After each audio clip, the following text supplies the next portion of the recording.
George Washington once said, "If the freedom of speech is taken away, then dumb and silent we may be led, like sheep to the slaughter."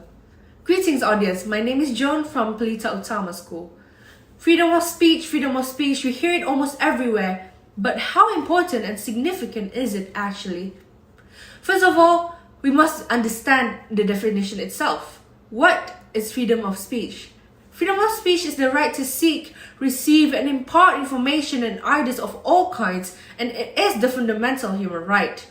And you guys may think, why do we need this freedom of speech exactly? Freedom of speech is essential to bring change in the society, to bring development and progress. Okay, you guys may think that, yeah, freedom of speech is basically being able to speak. It's nothing big, it's nothing much. Everybody can do that. In this generation, yes. But have you ever wondered how the society would be if we did not have the right of free speech? How would life as a student, as us students, would be in school? Okay, let's do some flashbacks, shall we? Let's take Indonesia, for example. Before Raden Ajeng Kartini, or the hero we know as R.A. Kartini, who is the woman who brought justice for other women to be able to have education, just like men right now. Women back then weren't allowed to state their opinion. They don't even have their rights. Or even back then, they had to stay at home and wait for a man to propose them as the first or even second, third, fourth wife. We never know.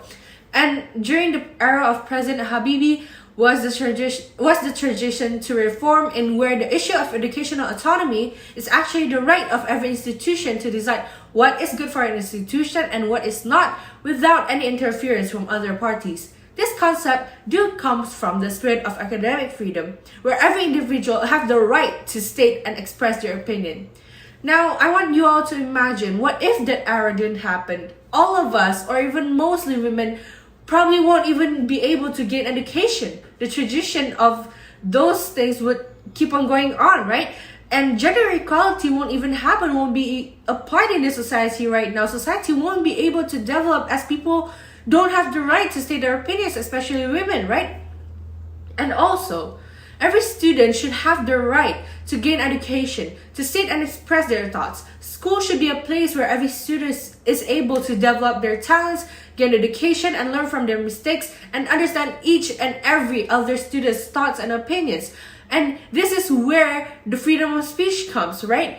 If you want to learn from your mistake, you should be able to understand other people's opinion. As school is the step where students grow and learn to tolerate every difference, and including the difference in opinions. So, ladies and gentlemen, I want you all to imagine, if we didn't have this right of speech in school, how would our life as a student continue?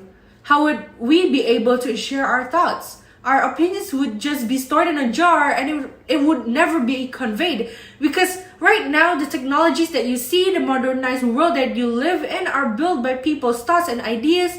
So starting from now, let's respect each other's opinions. Because with this right of speech, let's build a better place.